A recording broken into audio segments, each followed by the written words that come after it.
They were able to buy larger chunks of EBITDA at far better rates.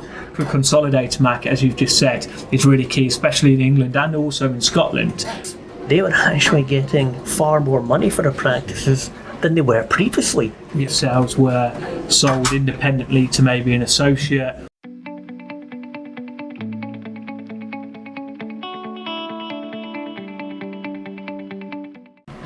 Hi, welcome to this water cooler. I'm joined with Ted Johnston from Scotland. Come down to the office today to discuss is Ireland the new Scotland, which is quite a key subject at the minute because you're doing a lot over in Ireland. Yeah, we are. I think in essence Ireland probably is, but we have to look first at where Scotland got to. And a lot of that came from pre-COVID and post-COVID, where we're looking at chunks of EBITDA which were very attractive. The rates in Scotland started to increase, and we also saw some new players in the market which increased activity and drove the rates up. And we're talking about mainly corporate activity here. Mainly corporate activity, but that also I think stemmed the interest in buying and selling practices in Scotland. And that's basically as it came from the M4 corridor, worked its way north. And then we saw in Scotland a couple of the players becoming less active, but they saw the trickle effect coming over to Ireland. So they were able to buy larger chunks of EBITDA at far better rates than what they were in the M4 corridor.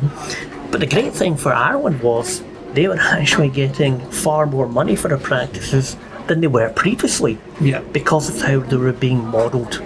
And we were using a lot of comparable data that we had assimilated from Scotland and from Ireland. So thus, is it the new Scotland for the time being? Yes, very much so. Yeah, because practices in Ireland predominantly didn't have an agent out there valuing, so a lot of sales were sold independently to maybe an associate or even a fag packet valuation, as opposed to a more formalised valuation. And when you're talking about, I guess, interest and multiples, this comes down to, I guess, the corporate groups moving across to Ireland to pick up, let's say, 300k of EBITDA at between 5 or 6 times, as opposed to the same amount of EBITDA in London for, let's say, 7 to 8 times. Yeah. So for them, their arbitrage is a lot higher.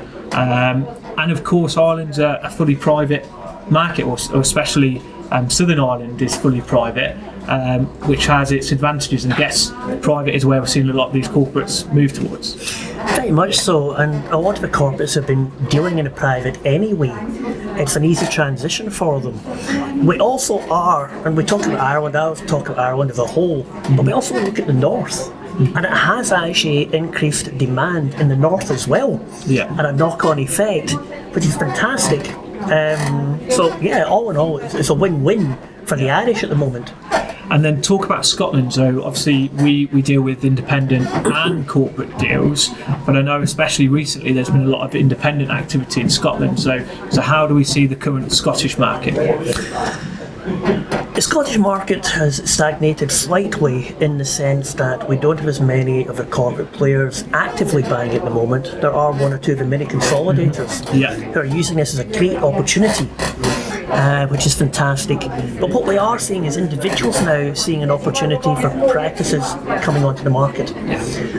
So there's more individual vendors, but also we're seeing some of the young team seeing opportunities to actually grow in that area. And that's similar to practices in England. So if we look at, we're about to launch the Goodwill Guide for the sales over the last 12 months, and what we're really seeing is the resurgence of the micro consolidator. You know, the individuals that own 2 to 5 practices, upwards to 10 practices, where they've formed a group, they've paid off a large majority of the debt on that group, and effectively they've got cash to use, and they're looking to buy more practices and add, and effectively their end goal is a trade sale later down the line. But that micro consolidator market, as you've just said, is really key, especially in England and also in Scotland. And as in terms of multiples, then micro consolidators are really strong on multiples, but their terms arguably are a lot better as well, where you can get 80, 90, even 100% up front, as opposed to a deferred structure from a corporate group, which could be attractive to a seller long term. I think very much so, the more attractive to the individual selling and the corporate. we have to remember, where did the corporates that we have nowadays come from? They came from many consolidators. Yeah. So it's just doing the full circle round again. We're seeing the growth of new players in the market. So yeah, it's all positive. So very positive, just to summarise, for both Scotland and Ireland.